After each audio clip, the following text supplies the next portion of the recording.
For more on how that drilling moratorium could affect Louisiana, we've asked Don Briggs, president of the Louisiana Oil and Gas Association, to give us some insight. We thank you for joining us today. As you just heard, the president announced a $100 million fund for unemployed oil rig workers. But do you think that's enough? Will that help?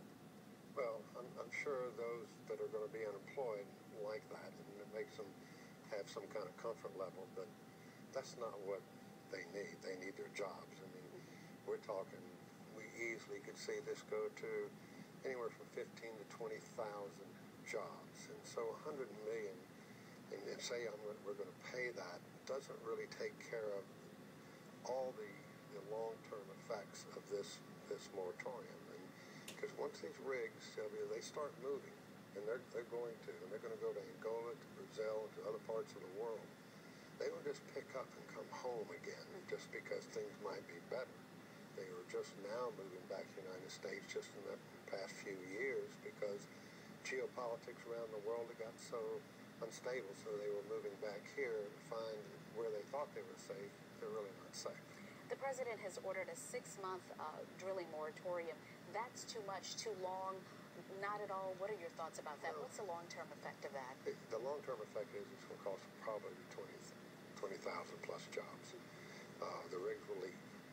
And the true impact is that when these rigs leave, jobs will be laid off and people will move, and it's going to change the way of life for many thousands of people. And this is one rig, one company, one horrible accident. There's been over 600 of these wells drilled in deepwater Gulf of Mexico.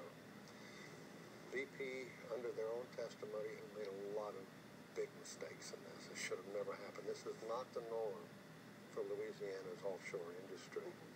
And to even have the moratorium, they immediately did a study right after the moratorium.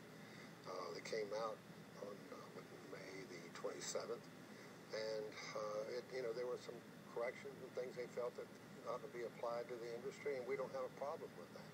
But to penalize the entire industry because of this one company's mistake is the wrong thing to do. So then how do you respond to those who say, but it's the wrong thing to continue it until you figure out the cause of this problem?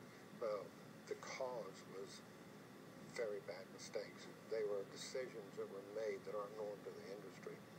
And believe me, this panel that they've selected knows absolutely nothing about the oil and gas industry, and they certainly aren't going to make any difference as far as changing anything the way we do and operate in the Gulf of Mexico. Would you explain the difference between deep water and shallow water drilling? Surely. The deep water, what they're basically capturing in this moratorium is any rig, a floater rig, which is what they call a semi-submergible or a ship. The Horizon was a semi-submergible rig, but the blowout preventers and everything are on the bottom of the sea floor. And it's actually from 500 feet and deeper. I think we only had one rig working at 500, so all these rigs are in 1,000 feet or deeper in the Gulf of Mexico. Some very good insight. Thank you for clearing up some things for us as well, Don.